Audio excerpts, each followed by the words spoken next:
जय सच्चिदानंद गुरुमुखो। श्री आनंदपुर वासी भगवान की जय। कन कन वासी भगवान की जय। संत उदय संत सुखकारी। जे आज संत चरणदास जी की बानी उपदेश अहंकार सिद्ध को उपदेश। संत चरणदास जी एक महान संत और भक्त थे, जिनके जीवन में अनेक चमत्कारिक प्रसंग घटे।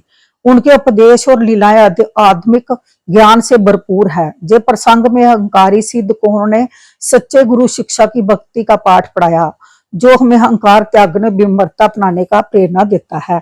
सिद्ध का अहंकार अपने सेती सरस में देखूं तामे वेव, बाके में चरण लगू करूं अपना गुरुदेव। चादर कुवे पर बिछाऊं, कूनी चार इट दरवाऊं, बा पर बैठूं निश्चल जाई, जहां दीक्षा मोही देवे आई।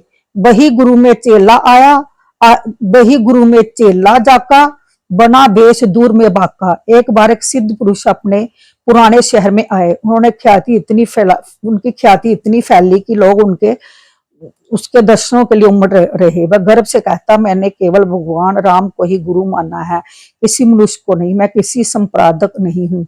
उसने एक चुनौती भी रखी, जो मुझे अपने चरणों से ले जाकर कुएं पर चादर बिछाकर उस पर बिठा दे और वहां से मुझे दीक्षा दे, वही मेरा गुरु होगा। मैं उसका चेला बनकर उसी का वेश धारण करूंगा। जे बात संत चरणदास जी के पास पहुंची, वह मुस्कुराए और सिद्ध से मिलने चल पड़े। संत चरणदास जी की परीक्षा। एक दिन चरणदास गुसाई चल कर गए उसी के ठोई। महाराज जी को देख सिद्ध ना आदर कीन, ऊंच आसन करवाया अब जा बैठे प्रवीण। जब संत चरणदास जी वहां पहुंचे तो सिद्ध से उसका आदर नहीं किया। सिद्ध ने उसका आदर नहीं किया और ऊंचे संगासन आसन पर बैठ गया। संत जी ने विनम्रता से कहा, यदि तुम सच्चे हो तो कुएं पर चादर बिछाकर बैठो, मैं तुम्हें शिष्य बनकर तुम्हारा अहंकार दूर कर दूंगा। चौपाई। वक्त राज जब ऊंचे दर से, सिद्ध जू लखी मन में बहु हर पे। तुम जो कहो कृपा पर चद्दर, उठो बिछावो अब हो सादर।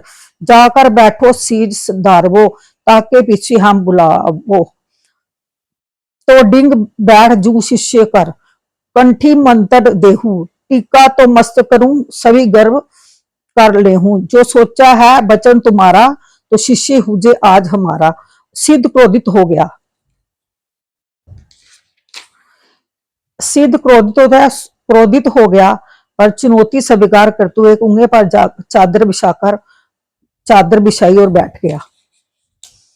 संत चरणदास जी ने अपनी दिव्य शक्ति से उस चादर को हवा में उड़ा दिया।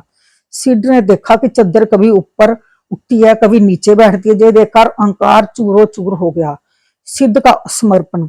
खड़ा बया कह तत्काला, बां पकड़ कुबे डिंग लाला। सुनकर बहुत मनुष्य दिरे आए, देखन साच झूठ को दाए। तब उन चादर एक मंगाई, कुबे के मुख पर बिछवाई। चारों पल्ले ईट धराई, ता पर बैठा सिद्ध बह जाई। नाम जू ले सिद्ध बोलिया, तू भी अब जहां आवा, दीक्षा दे मोहे शिक्षा कर, के झूठ को जाओ। महाराज जबी उठ अधाए, बैठा चादर पर आसन लाए। जे गति जब ही सिद्ध लखाई, उठी संस्तगा प्रणाम कराई और अपना शीर आगे कीना। कंठी तिलक मंत्र जो लीना, जे बोल उठे नर लोई। जेते वा कर वहां थे जोई। वह तुरंत उठा संत चरणदास जी के चरणों में गिरकर बोला, हे महाराज, मैं आपका शिष्य बनना चाहता हूँ, मेरे अहंकार को दूर कीजिए। संत जी ने उसे भिक्षा दी, कंठी और तिलक लगाया। वह उपस्थित सभी शिष्यों में जयकारा करते हुए इस चमत्कार को देखा। संत चरणदास जी ने उसे शिक्षा दी और अहंकार मनुष्य का सबसे बड़ा दुश्मन है।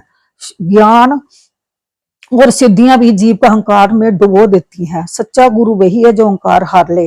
गुरु का काम शिष्य के मन से अज्ञान और अभिमान मिटाना है। विनम्रता से ही सच्ची सिद्धि है। बिना विनम्रता के सभी उपलब्धियां व्यर्थ है। चरणदास जी ने अपने उपदेश में सिखाया कि सच्चा साधक वही है जो अंतर्गत से बैराग्या प्रभु भक्ति में लीन रहता है। बाहर से राजा जैसा दिखे तो भी कुछ अंत नहीं पड़ता। सदा रहे आनंद में कहूँ द्वेष ना राग, बाहर दिखे भूप से अंतर में बैराग। इस विचार को अधिक समझने के लिए राजा जनक का उदाहरण सबसे उपयुक्त है।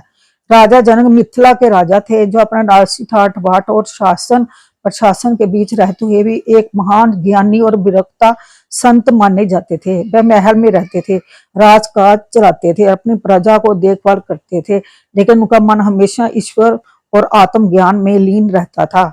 उन्हें विदेही जनक भी कहा जाता था, क्योंकि वह देह में रहते हुए भी देह के बंधनों से मुक्त थे। राजा जनक ये उदाहरण हमें सिखाता है कि सच्चा वैराग्य घर बार छोड़ाने का गेरू वस्त्र धारण करने में नहीं है, बल्कि जो मन की वह अवस्था है जहां व्यक्ति संसार में रहकर भी उससे प्रभावित नहीं होता। जैसे कमल का फूल कीचड़ में रहकर भी शुद्ध और पवित्र बना रहता है, उसी प्रकार एक सच्चा साधक अपने चारों ओर मोह माया के बीच रहकर भी अपने मन को निर्मल और शांत बनाए रखता है। चारों तरफ जैसे कमल का फूल चारों तरफ कीचड़ में होता है और वो इतना सुंदर खिला होता है, क्योंकि उसको कीचड़ छू भी नहीं सकता, उसको कीचड़ छू नहीं सकता, क्योंकि वो उसके अंदर अहंकार नहीं है। इस वाणी का सार ये है कि अहंकार त्याग ही सच्ची भक्ति और पहली सीढ़ी है। राजा जनक की विदेही की उपाधि इसलिए मिली क्योंकि वह अपने भौतिक शरीर और संसारिक मोह से पूरी तरह से मुक्त थे। वह न केवल एक ज्ञानी राजा थे, बल्कि एक महान संत भी थे। एक बार जब उनके राज्य में आग लगी तो भी उन्होंने मुस्कुराते हुए कहा, मिथिला में आग लगी है, जनक के लिए कुछ नहीं जला है, उसका अपना धन सदा स्थिर और सुरक्षित है।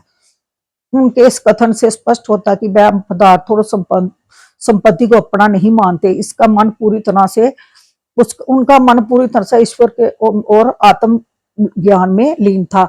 राजा जनक राजा थे, पर वो प्रजा को बड़ा अच्छा पालन करते थे और मोह माया से बहुत दूर थे। वह मोह माया को कुछ नहीं समझते थे। मोह माया से अंदर में एक संत थे, उनसे कई लोग नाम दीक्षा लेने आते थे राजा जनक से। जय हो गुरु महाराज जी की जय हो। जय सच्चिदानंद गुरुमुखो।